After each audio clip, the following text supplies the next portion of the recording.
Remember how you build your sequences, your follow-ups in a linear fashion? Somebody takes an action and then something happens. An email goes, and then a text goes, and then maybe another email goes. This is linear automation.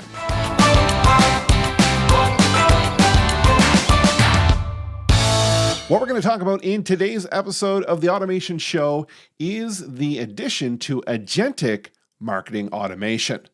Whoa, Sean, what do you mean by agentic? Now, you may have seen this term online, you may have heard somebody talk about it, and maybe you still don't understand what that means. So let's break it down. Agentic basically means using an AI agent to follow up with your prospects in the nurture. So you're going away from the idea of drip and going towards the idea of conversation engagement. Still, what does this all mean? So let's break it down to where we've come from in our marketing. Now, I'm not here to say that linear drip marketing doesn't work, because it absolutely still does. But there's an advent to introducing AI and agentic marketing automation into your workflow that can really shake things up in a positive nature. We're going to talk about that in just a few moments, but I want to give you some thoughts and things to think about if you're still using the linear automation, the drip method, and I absolutely still am myself. As I'm starting to work more in the agentic side, I still feel the need to have that drip linear automation in place, but there are some changes and some things to think about. Now, you may have spent a lot of time writing emails. So you got a free lead magnet, a free offer, maybe it's a book, a free course, or even somebody just books a consult with you, and you have follow-up in place, or you want to build follow-up that will reach out to people in a cadence after that action. So you spend a lot of time, you write these emails, you're like, I'm putting all this great content in here and everything, and my prospects are going to read all this email because they can't wait to get it. Here's the reality. It's not happening for you. And you're probably seeing this if you start to implement this. What I'm noticing myself is that people don't read emails unless they're expecting to receive them. Now, they don't read long emails unless they're expected to receive them. I myself, when I receive an email or any email nurture that I'm in, if I can't get the concept of it by just looking at the email without having to scroll multiple times or see large bodies of text, I don't have the time to read it. Now, if I opt in for something or I buy something and the email that follows it is longer, I'm expecting that I will take the time to roll through it or scroll with more intent. So here's what I suggest you do if you're going to do these linear type of follow-ups. Make sure that the concept, the message, the overarching principle, whatever that is, of that email that comes out is able to be obtained without having to scroll. Remember the term above the fold? We see that in email, and I was asked this week, what exactly does that mean? Come back to newspaper days when the newspapers were folded in half. Above the fold means, can the headline be seen without opening the newspaper? That's the same thing with your website. When you open it before scrolling, can the overarching key message be seen? Again, same thing in email. Can you get the concept across without somebody having to scroll through it? So what we're seeing is this change of going with more shorter form emails, but more of them.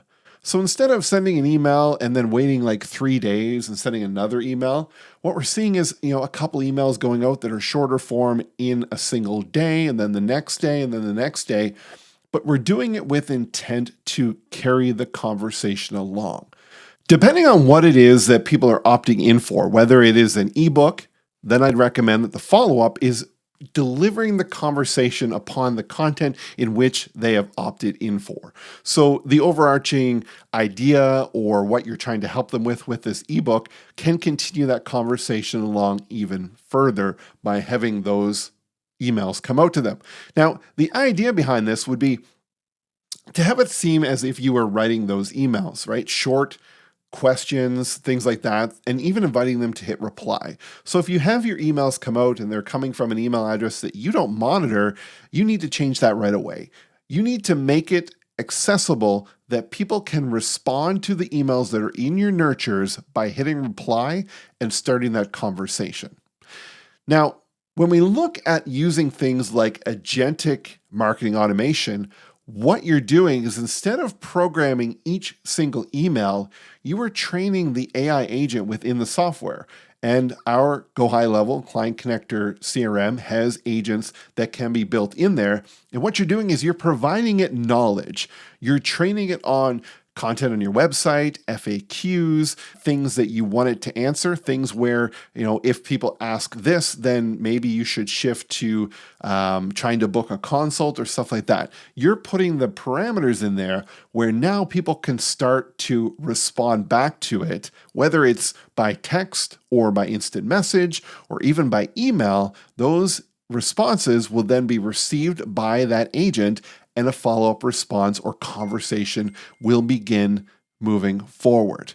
So think about it that way. It's like having an employee that you can start to build within your software automation that will then help continue that conversation along the way.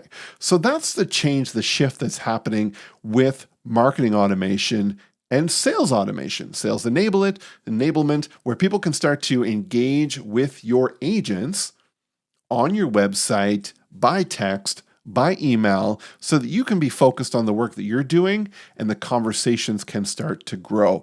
This is seeing huge improvements in engagement, in sales conversions, because people are getting the answers they want that are custom to the messages that they are sending, versus you relying or having to think about what email should be sent next along the way.